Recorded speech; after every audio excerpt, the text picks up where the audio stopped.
Joining us now, Arizona Attorney General Mark Brnovich. Mark, I know you got a lot to say about a lot of stuff. I want you to listen to this. Washington, D.C. Mayor Bowser just declared a public emergency, blames the White House for not helping with the migrant buses your state and Texas is sending to D.C. Let's listen to this. Watch. It's been said, but it's worth reiterating, that the governors of Texas and Arizona have created this crisis.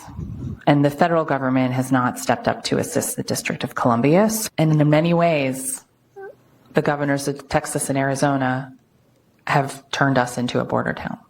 We don't know how long this will take to resolve. So is he partly to blame here then?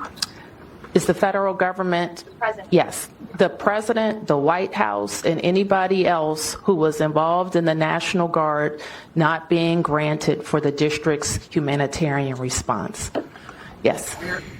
So you guys are responsible for the border crisis. You guys turned D.C. into a border town. What do you say? Well, there's an old Native American expression, Liz. When you point the finger at someone, there's three fingers pointing back at you. And the reality is the mayor of Washington, D.C. should be ashamed of herself, because for the last 2 years, elected officials like myself in Arizona and our governor have complained about Joe Biden's turning over control of our southern border to the cartels. They have done nothing. They created sanctuary cities in places like Chicago and New York and Washington, D.C.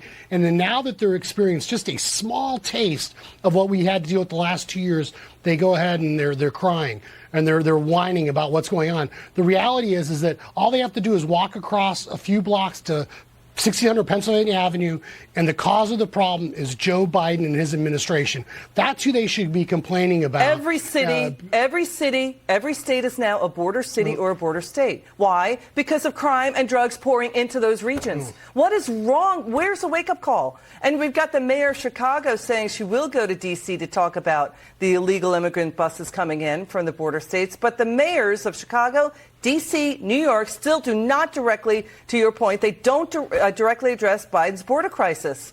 We've got 277 terrorists on the watch list caught at all ports of entry. That's more than last year. It's just a generation after 9/11, which we're just about to commemorate this Sunday. It's striking the New York City mayor is silent on that in Biden's border crisis. Why is he silent on that? It's heartbreaking to see what's going on. We know that, as you said, every city, every state's a border state, because fentanyl is now killing more people than breast cancer. We know that in places like Arizona in the last 4 years, we've gone from fentanyl being involved in about 4% of the deaths, overdose deaths, to now more than half of them. And so, you know, this Sunday will be 21 years since the heartbreaking tragedy of 9/11. At that time, Americans said they would never forget. And yet the Joe Biden administration has only taken 2 years to not only forget, but to open the doors to terrorists and the terrorist watch list coming into our country. Have these mayors forgotten it too?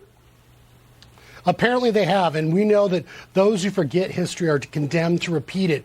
And when you see these numbers, 4 or 5 times as many people on the terror watch list apprehended just this year than participated in 9/11. And Liz, you know this, that's just the people we know about. What about all these people, you know, slipping through the desert and, you know, walking through 115 degrees that are smuggling in drugs and coming in from all these other foreign countries? What harm do they mean to the United States? Because these are just the people we know about. It's like the proverbial tip of the iceberg above the water, and then underneath there's this huge rock that's waiting to crash on our shores. And well, we hope not. People are going to die. People are going to die as a result of Joe Biden and Kamala Harris and Secretary Mayorkas' failure to secure our border. Mark Brnovich, thanks for joining us. It's good to see you. Okay.